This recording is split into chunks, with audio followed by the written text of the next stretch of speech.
time for the Property Podcast, where every week tens of thousands of property investors, new and experienced, join together to get news, knowledge and laughs at our expense. With me, Rob Bence. And me, Rob Dix. Join us every Thursday morning for your weekly dose of property ideas and motivation. Then head over to our website at thepropertypodcast.com to keep the conversation going. Now though, let's get started. Welcome to the Property Podcast. It's episode 32. I'm Robert Bence, and with me is Robert Dix. Hello, Robert. How are you? Good morning, Robert. This is a very formal start to the episode. I thought I'd go formal this week, mix it up a little. Why not? I've done 32 of them now, Rob. I need ideas. If anyone's got some more intro suggestions, let us know. So I am still near you in Hertfordshire, but I'm jetting off tomorrow. So this is going to be my last episode in the UK for probably the rest of the year, actually. So I thought before I went, we should answer some of the listener questions we've been getting. So this whole episode is going to be listener questions. We've been saving them up and we're going to get through as many as we can in the next 25 minutes or so. Yeah, if you're new to the podcast, don't panic. It doesn't mean that we're going to stop. Rob, you're a bit of a mover, aren't you? You can't sit still. It's true. I've been in the UK for a couple of months now, but I do tend to move around a bit. So I'm off to sunny Spain, or probably not sunny at this time of year, but at least a little bit warmer. So I'm going to be for the next little while. And apparently the property market's very interesting over there at the moment with sort of post-crash. So I'm sure I won't be able to resist looking in some estate agents' windows while I'm there. It's funny you say that. There was an advert I've seen in a paper this week, and it was talking about Spanish property. It was saying nice views, balconies, etc., etc., and then 100% mortgages available. And I was like, have they not learned? We're barely into the start of a recovery and they're already offering 100% mortgages. That can only end in tears if that's common practice. But you can dig deeper for us, Rob, and find out. I will do. We normally start with our iTunes reviews. And we are starting with a review this week, but it's slightly different. And we'd like a round of applause, but for the Daily Telegraph. Not a round of applause for ourselves, because we've totally forgotten to mention this for about the last 3 weeks somehow. I don't know how. You get mentioned in a write-up in one of the most respected newspapers in the land, and we forget to mention it. So we apologise to the author, because we are very, very grateful. A lovely write-up, and I'll read it out now. It says, The Property Podcast. With the British property market making headlines in recent months for what appears to be a remarkably bullish recovery, the Real Estate Investment Theme podcast will surely be registering a bump in subscriptions. Presenters Rob Bence and Rob Dix both have an easy Phil Spencer-style manner and appear to know their onions without resorting to estate agent smugness. Recent topics include buy-to-let mortgages and spotting dodgy property investment schemes. Well, thank you very much, Pete Norton from the Daily Telegraph. We really, really do appreciate that. National Press, Rob, what do you think of that? I never thought I'd be happy to be, well, I'm not going to say, I'd say I don't want to be compared to Phil Spencer, nothing against Phil Spencer, but I didn't think that I'd want to be compared to a TV presenter. But if the Daily Telegraph says they can say whatever they like. Well, yeah, near enough, yeah. So thank you very, very much. We appreciate that, and it's a real honour to start getting some national press with the podcast, and we didn't even know it was coming. It just came out the blue, so fantastic. But I think we should also say a big thank you to everyone who's left us an iTunes review, which is what we normally talk about in this slot, because had it not been for that many reviews, we probably wouldn't have been on their radar and wouldn't have got picked up at all. So it's all thanks to what we've built here with the listeners. That means it's starting to get a little bit of recognition outside property circles. Without doubt. So we're back to normal next week with the iTunes reviews. Please keep them coming, because you can see what a difference it's making. And this is our podcast. It's not just, Rob and Rob's podcast. It's for everyone. The reason why we keep coming back and we keep throwing free content out there is because you keep us so encouraged and motivated. So thank you. So let's move on from one bit of self-promotion into another. Rob, what have you been up to this week? Rob, it's not self-promotion. It's updating people. This is true. Well, this week, it's been a busy week. We continue to search for office space for the expansion of RMP, which is really exciting. Not quite found what we're looking for yet, but the search will continue. If you are interested in joining the RMP team, it'd be great to have you if you've got a desire to learn more about property, to work in the property investment industry. You don't necessarily have to have direct experience in property investment. You just have to be amazing.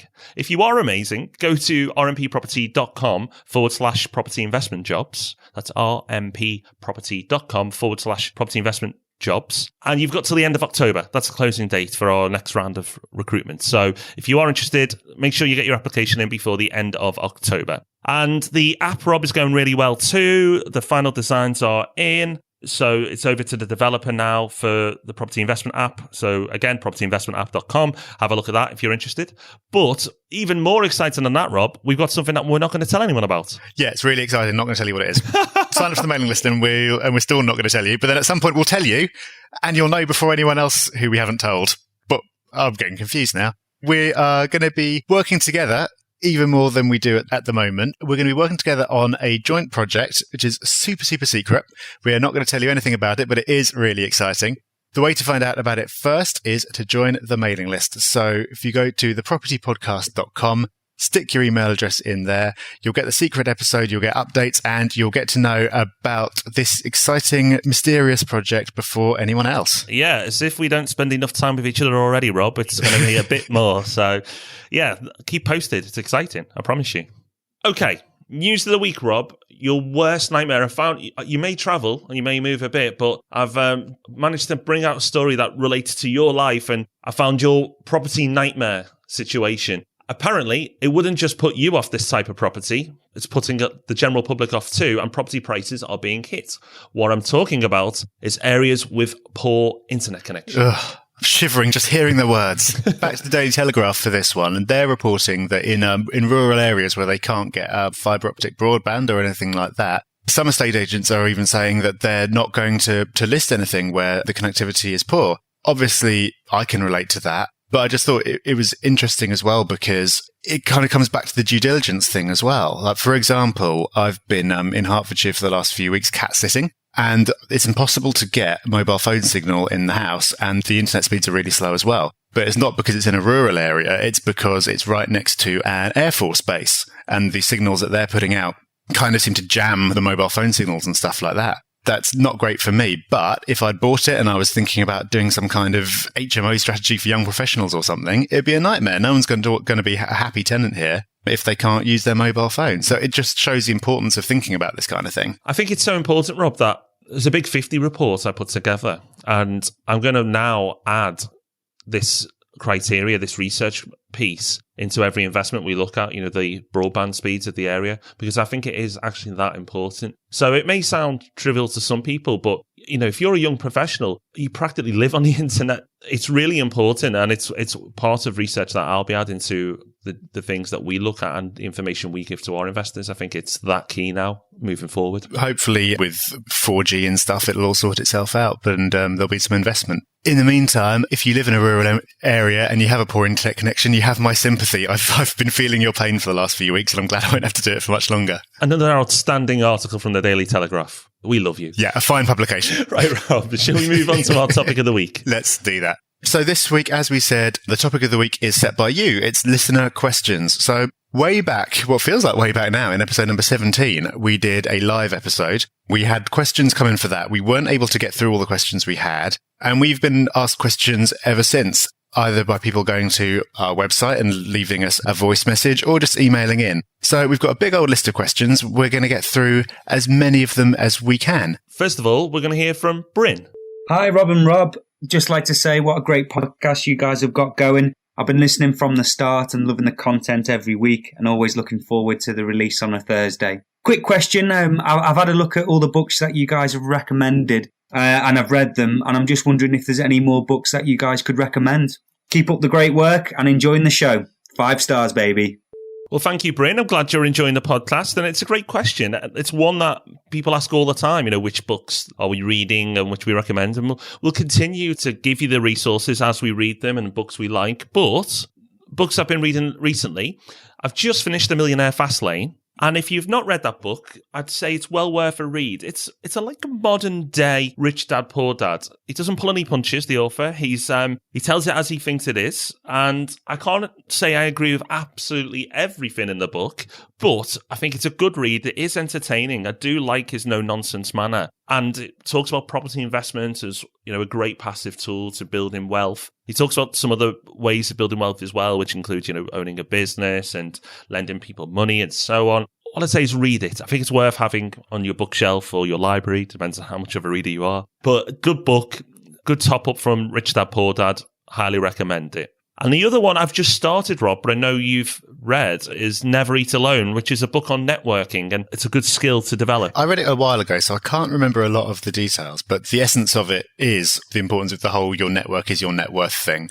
The author Keith Ferrazzi talks about how he keeps in touch with his network and does it in a non-sleazy way. So he's always adding value to all the people in his network and bringing new people into it. I won't spoil it for you by talking too much about it, but yeah, it's a really good book and it makes a really important point.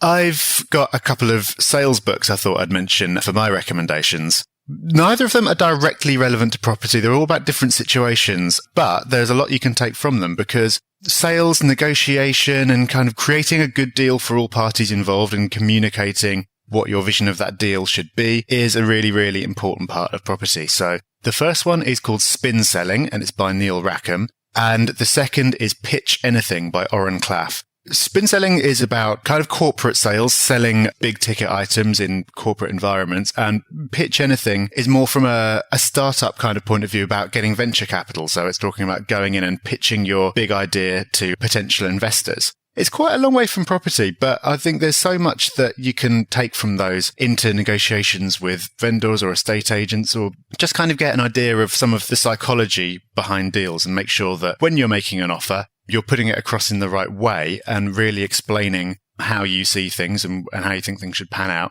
to make sure you've got the best chance of having that offer accepted and having everyone go away happy. So none of these recommendations are particularly related to property, but I think that's a good thing. It's because property brings in so many different skills from other disciplines. The books Rob's recommended there, some people will hear the word sales and shudder, but it's not sales to manipulate people. It's sales to be a more effective communicator. Don't be put off by sales books. You think, I don't want to learn about sales. If that puts you off, then readdress it in your brain and say, do you want to become a more effective communicator? And maybe that appeals to you more, but I think it's a great skill to have and it really will serve you well wherever you are in your career. And speaking of mindset, we've got another audio question from Ed. All right, chaps. It's Ed here from the Self-Help Podcast. I hope you're well. Long-time listener. I've got a quick question about the link between mindset and success as an investor. Okay, I'm obviously interested in self-development and what have you, and I'm interested in how much having positive thoughts, that kind of thing, can affect your success in your line of work. So would really appreciate your thoughts. Okay, keep up the good work. Thanks. Super. Cheers, Ed. I've confession to make. Ed is a friend of the show. He, as he said, is from the Self-Help Podcast. It's a great podcast. I helped those guys set that up. And if you listen to it, I think you get a lot from it because mindset is important to property investment, and which relates back to his question. The question, does mindset make a difference to property investment? I think the simple answer is yes. Because if you're a negative person or you focus on the lose situations all the time, so you go into property and you go, I can't see much of the market doing well over the next few years, and any deal I'm going to buy is going to be a disaster, and I'm never going to find a good deal. Well, if you keep reinforcing that mentality, then the chances are that will play out. I'm not getting airy-fairy here and talking about, the power of attraction and so on. For some people that works, for some people it doesn't. However, I think it's common sense that if you're constantly reinforcing negative outcomes, then the chances are you're more likely to achieve them. But the flip side is if you go into property investment, set positive goals, you approach it with a positive attitude, you feel like you're going to do well, you're going to take the steps to make sure you're successful. Every time you approach a problem, it's actually a challenge and something that you can overcome. Then that type of attitude can only serve you well as far as I'm concerned. So if you're a upbeat, more positive person, then I'd say you're more likely to be a more successful property investment. I'm sure there are some negative investors out there who've done very well, but on the whole, I'd say if you go into it with a positive mindset, then you're more likely to achieve good things. Yeah, exactly. And it's not saying that if you go into it positively, then nothing's ever going to go wrong. That's not true at all. Things are always going to go wrong, but it's about how you react to those things and how you take action despite the possibility that not everything's going to go swimmingly all the time. So really, really important. I know that from speaking to some of the listeners at our live event that they really enjoyed the episodes where we focus more on mindset and goals being a really important part of that. Episodes 15 and 25 are the ones to go to for that. So if you haven't listened to those yet, do check them out. So another audio question now, this time from Jim. Hi guys, I was just listening to some of the old podcasts today, and what inspired me to send a message in was I thought you dismissed quite quickly the the resource of TV programs such as Homes Under the Hammer and Property Ladder, which I suppose is fair comment to not to base your whole strategy on a TV program. But I think that Homes Under the Hammer particularly is quite a powerful resource. Just the sheer volume of episodes of the program that have been on over the years. I started watching it about a year ago on iPlayer, and started writing down the information, how much they paid for properties, in which area it was, what kind of property, how much they sold it for, how long it took, the yield, and so on and so forth. I think it's quite useful to have it all written down in front of you, just as an analysis. Obviously not as a complete basis for a property strategy. It helps to be able to estimate the prices of things. I can normally guess how much a renovation is going to cost them on the programme. You got the gist of it. I think that Homes Under the Hammer is quite useful. It has got a lot of useful data in there, which can be used as part of a strategy, if not the basis for one. All right then. Thanks very much. Bye. I can't remember which episode it was, but we were quite dismissive of the TV property programs. I did the same thing in my book. I sort of slated some of the things that you see on property programs on TV. Jim disagrees with us and thinks that you can learn a lot from them. And you know what? I think Jim is right. I think that we focus too much on a certain part of it, which is the lack of realism, and not enough on what you can learn. When we were talking about things like Homes Under the Hammer, we were talking about all the costs that never get mentioned, the way they kind of cherry pick examples, the way everything's neatly wrapped up inside half an hour or whatever, and real life is a lot more messy than that. That doesn't mean that you can't learn anything from property programs on TV. For example, Sarah Beanie's got a series on at the moment called W House for Half the Money. I've been watching that, and I've actually been learning loads from that. That's about refurbs and renovations and stuff, and that's something that I really don't know very much about at all. I've been watching it and I've picked up loads of tips. I'm sure I wouldn't be able to go out and do a £100,000 refurb on my own based off watching it. And I'm sure there's loads of stuff that we don't get told about, but I know more than I did before I started watching. I think that's the point. Like, you can never learn less, and you can pick up lots of good stuff from TV. What we were cautioning in the first place is being like, if they make out that it's easy and neat and tidy and everything else, it's not. I think you've nailed it, Rob. First of all, see it as entertainment. Then bonus if you pick up some tips. But what the TV programs do is maybe make it look a little bit easier than it is. When it's compacted into half an hour or an hour, a full refurbishment project, the people who've done the project have probably broken down in tears 5 times over the 12 months build project. So what I'm saying is, the property program's fantastic entertainment. Absolutely, you can pick up some good tips and maybe even some things you can add to your strategy. However, don't let them fool you into thinking big, massive refurb projects are really easy because it's wrapped up in 30 minutes or 60 minutes, depending on the program. So yes, Jim, I think you make a fair point. You can learn from property investment programs. Just beware. Okay, Rob, so now we've got some emails in, and we get lots of emails. So we've just picked out a few from the last week or two that tend to be more common. So we've asked permission from these people. And Simon first comes in with, should I buy as a company or as an individual? Also, at what point should I get an accountant? So 2 questions, really, Simon. A little bit greedy, but we'll let you off. Okay, so a company or individual? Well, of course, our tax episode number 30 was really popular, and go back and listen to that so you can pick up lots and lots of stuff on tax. And we do talk about this. However, I'm happy to answer it again because it is a question we get all the time. I buy as an individual, and I know Rob buys as an individual. And the simple reason for myself is lending. If you buy as a company, it's very difficult to get buy-to-let mortgages. Not impossible, but very difficult. Lending isn't that easy at the best of times, or it hasn't been over the last few years at least anyway. So you want to stack things in your favour. So buying as an individual will certainly make things a lot easier. For me, the leverage is a far more powerful tool than a few percentage points saved on tax. And that's not an opinion. You know, if you do the numbers, you can prove that. So leverage is too important to me. I'd probably have to buy cash at least to begin with if I bought as a company, whereas as an individual I can use leverage to my advantage. And of course, go back and listen to our leverage episode as well, which will give you more information on why leverage is so important and powerful.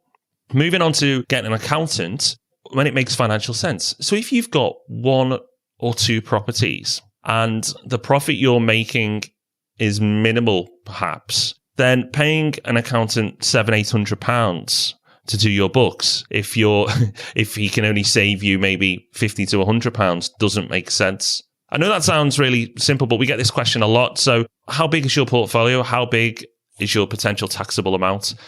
Will the accountant save you more than their £700-800 fee, whatever it may be? Just look at the numbers. If you've got one or two properties, you're probably best doing your tax returns yourself. If you're in a business, then yeah, absolutely just give it to your accountant. I'm sure they'll do it all as part of it. That's what mine does. If you start to build, 4, 5, 6 properties and you're making a healthy cash flow every month, then it might be time to turn to an accountant. But you don't necessarily need one from day one. No, I think because we both run our own businesses, we've got accountants anyway who can just pass things to. Maybe if you've never tackled that side of things and you don't have a clue about it, maybe it's worth just paying an accountant for a one-off consultation to kind of learn what you can claim for as allowances for and exactly how it all works. But then equally, you can pick all that up from listening to our podcast or reading around online. But as long as you kind of educate yourself and you don't end up paying more than you need to or going the other way and claiming things that you can't claim because you don't understand it, then, like you say, Rob, you can just kind of scale up and take on a real expert when the amount that they can save you exceeds the amount that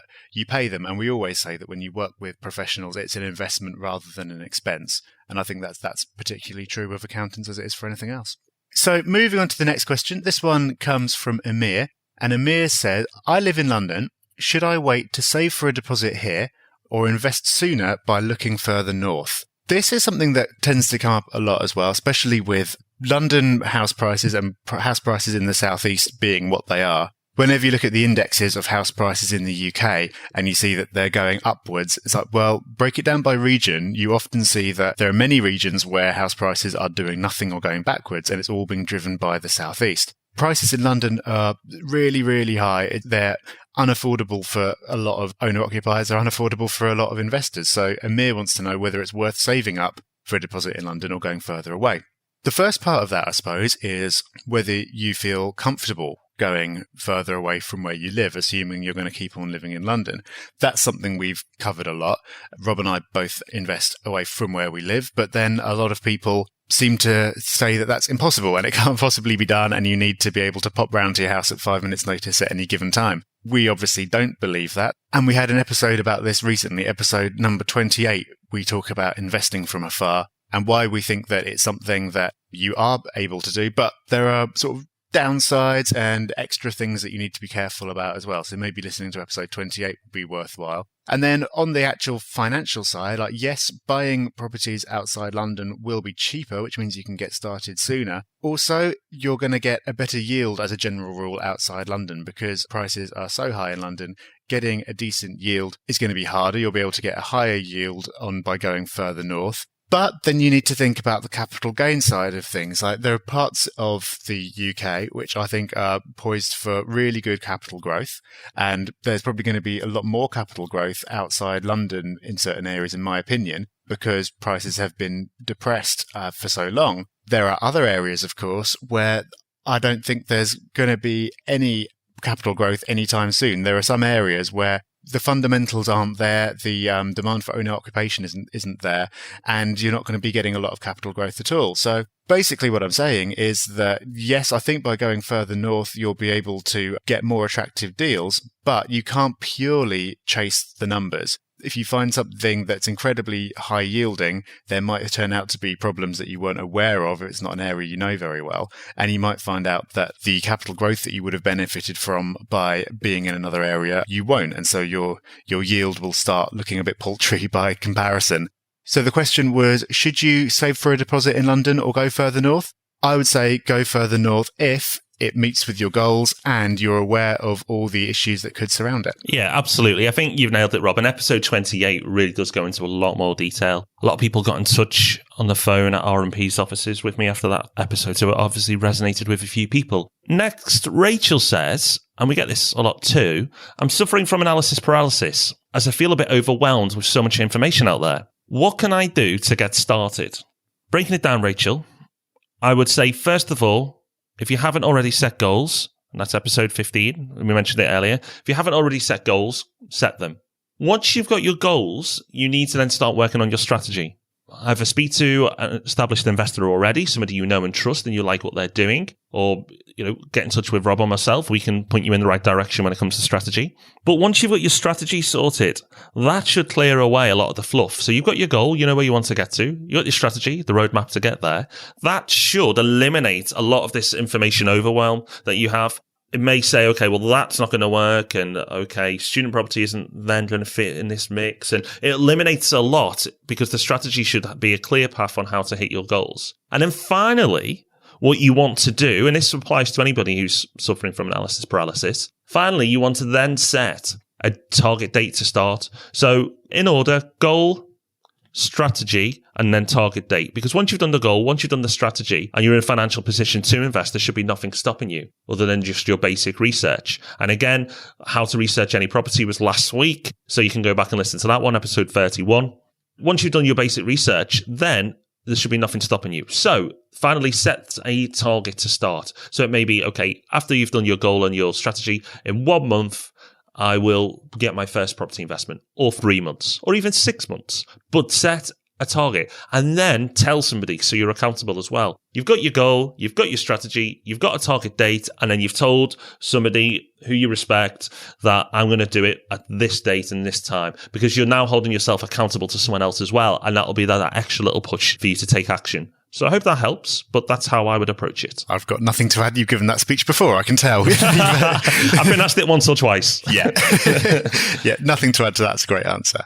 Okay, and the next question comes over email again from Steve. And Steve says, should I get an interest-only mortgage or repayment mortgage? Again, this is something that we've talked about. My personal opinion is that there's very rarely an argument for a repayment mortgage. Interest-only mortgages are the ones that are used in the vast majority of investments. The reasons for that, I think my reasons for going interest-only are that it's more tax efficient because you can offset all the interest portion of your mortgage against tax. And it also gives you a lot more flexibility because having an interest-only mortgage, I think the problem people have with it is that the debt is staying static. They can't see themselves chipping away at their debt every month. It doesn't mean that it's interest-only, that you can't pay off some of your mortgage at some point. If you're making a rental profit and you're not living off that rental profit and it's accumulating in your bank account, then when you get to the end of a fixed rate or there's no penalty for doing so, if it makes sense for you, you can repay some of that mortgage and reduce your debt if you want to. But the difference is that you're not locked into a schedule of doing that. It means that you make more of a profit every month, and then you can choose what to do with that property. You can either pay down the mortgage or not. Another thing about it is that if you've got, say, 4 properties, rather than paying off a little bit of each one each month, if it suits your strategy to do so, you can take all your profits and then at some point pay off a lump of one of the properties. Because it can be the case that managing to have one unencumbered property or with really low gearing actually allows you to do more things from a financing point of view, gives you more options than it would be if you had 4 properties with a moderate to high gearing. Basically, it's all about flexibility. I can understand repayment mortgages making sense at some points. Maybe if it gets to the point where you've been investing for a bit longer and you're sort of starting to think about what's going to happen in your retirement or passing the properties on or whatever. I'm not particularly qualified to talk about that, but I think interest only is the way to go for when you're just starting out. If you want to go repayment, great, but just think about the psychology of it. The reason a lot of people think that repayment is the way to go is that they want to see that they're kind of making this progress towards paying the debt down. And what I'm saying is that you can still pay that debt down if you want to, but you can have a lot more choice about how you do it if you go interest only. I'm going to be a bit more extreme, Rob. I think you're bonkers if you go for a repayment mortgage. Not only are you hurting your cash flow, but you're not utilizing one of the biggest tools in property investment, which is inflation. And then we covered this in episode 24 in some detail, but inflation devalues your debt. Now, if that makes zero sense to you right now, go back and listen to episode 24 and hopefully it'll be explained to you. But if inflation is devaluing your debt, then you don't need to pay it down if you're taking the long-term approach to property investment. So if you own a property today, and let's say the property's worth 100,000 and the mortgage is 70,000. Now, you may feel that that's a fairly sizable mortgage, But in 20 years' time, your property could be worth, 450,000, say. And if your mortgage is still 70,000, although 70,000, the number is still physically the same, the actual value of it is a lot less. So, the average wage today might be high 20s, 30,000, something like that. In, 20 years' time, it'll probably be, over 100,000. So if that's the case, then, the purchasing power of everything has changed, but including debt. Debt is worth less. Now, as I say, this is quite a complex topic to try and sum up in 30 seconds. So go back and listen to episode 24. And it really will help you. But I think interest only, if you're taking a long-term strategy with regards to property, it is absolutely the way to go. Next, Amar from London. He's got a long question here, and this one came in when we did our live episode, and we didn't get round to it. So I'll read it out and then I'll summarise. It says, "Hi, amazing podcast. Thank you. About 2 years ago, I moved out the house in central London as it worked out better and started renting my place out. Then I've bought another 3 properties and I've focused on this particular area." He goes on to say he's got a network in this area. He's got good knowledge of this area. He's asking, am I doing the right thing? Because I've got the knowledge, I've got the network. Should I continue investing here or should I look elsewhere? So basically saying, should I put all my eggs in one basket and continue to invest in the same area? A good question. A lot of people do tend to start out in their own area just because it's what they know. We've talked about investing from afar earlier, and you might want to go and revisit that episode if you've not. But personally, I wouldn't do what you're doing. I'm going to set an extreme example, and then I'll come back to the real world. But just say, your portfolio where you're building up your properties, they suddenly decided to close the local tube station down for good for some reason, or they build a nuclear power station in your area, so property prices take a tumble. Now, I'm being extreme, but it could be something as a adult shop opens on the high street right by where all your properties are and puts off families. Now, that's not as extreme. Okay, again, it's not something that happens every week, but it could. What I'm saying is, although the risk of something like that happening is low, it still could happen. So I'd rather happen something like that to one property than my whole portfolio. It's just about reducing your risk. Now, it doesn't mean that you've suddenly got your next property has to be 350 miles away. If you're focusing in London, it may be a commuter town around London, or the other side of London, a different area in London. I can understand why you focused in your local area,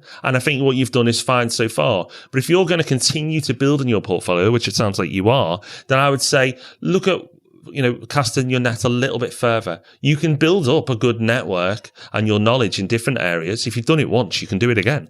Yeah, it's an interesting one because typically I would say most people have kind of got into property by realizing they've got a bit of money or a bit of equity in their home, seeing somewhere for sale down the street, buying that, and then kind of sticking to the local area. So most people have probably got a fairly concentrated portfolio just because that's the way things have happened. The way we're talking about doing it is thinking far more like an investor in the stock market might do, because no one would recommend that you have your entire portfolio of stocks all in mining, because if anything goes wrong with the mining sector, then you're absolutely stuffed. People always recommend having diversification, and it's the same thing.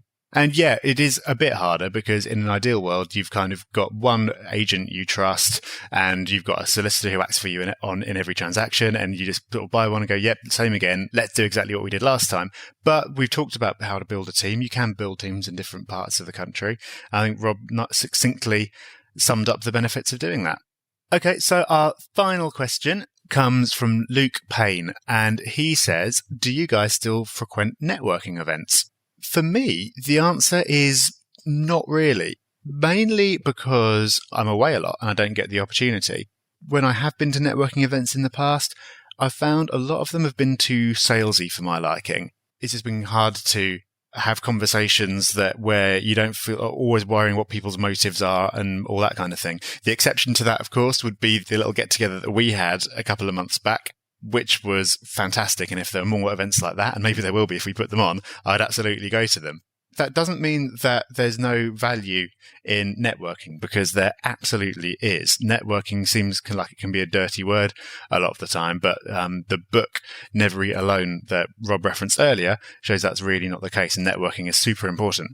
I'm in a position where I can't go to many networking events, but I try and do as much networking as I can online.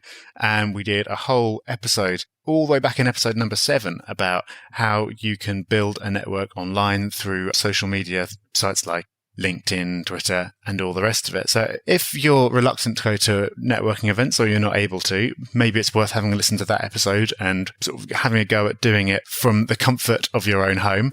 But Rob, what about you? Do you get out to events? Truthfully, Rob, no, I don't. It's a combination of reasons, time, or you could say I'm not prioritising it enough because I could make time, I suppose. But I have to agree with you. I found them a little bit too salesy for my liking. To the ones I've been to, I'm sure there's some that there's no selling at all. A bit like our meetup, that was just people talking about property, and I know there'll be others out there as well. Even property meetup groups that I've been to where there's no sales pitch. There's always Johnny Sell-A-Lot who turns up and shoves business cards in your face and talks at you for 20 minutes and then runs off and starts doing it to everyone else. And, you feel exhausted because you've just had a 20-minute pitch about something you had no interest in whatsoever. But I know the meetup with our listeners was fantastic, and that didn't happen. And it was just listeners who were just talking to each other about their experiences and talking to us. So when you're back, Rob, early next year, we will definitely, is a promise, we'll commit to it now, we'll definitely do another meetup. As soon as Rob's back, we'll set a date. Yeah, we absolutely will. Okay, well, we've run on a long time here, so there are more questions coming in all the time. And we will do another listener questions episode. I hope you've enjoyed that. You can leave your questions with us by dropping us an email, and we won't wait until the show to answer you. We'll get back to you before, but you can leave an email, or like Bryn and Ed and Jim, you can leave an audio message, and you've heard a few over the last few weeks. That's really easy to do as well. If you go to the propertypodcast.com, see leave a message on the left-hand side, click on it, and then you just press record. It's really simple, and you can re-record it if you're not happy. It's time for our resource of the week. This one, Rob, we've talked about goals in this episode. We've mentioned it at least anyway. And this one is the Lift app, which is getting a lot of press. It's really taken off as an app, and it helps you track your habits. Okay. So as it's not on Android, Rob, I'll take the lead on this one. It's on the iPhone, and apparently it's on the web as well. I've never used it on the web, but I have used it on the iPhone. And what you do is you put in a habit you'd like to create. So that may be read for 10 minutes every morning. So what you do is you put the habit in, and it might be go for a walk at the end of the day, 30-minute walk.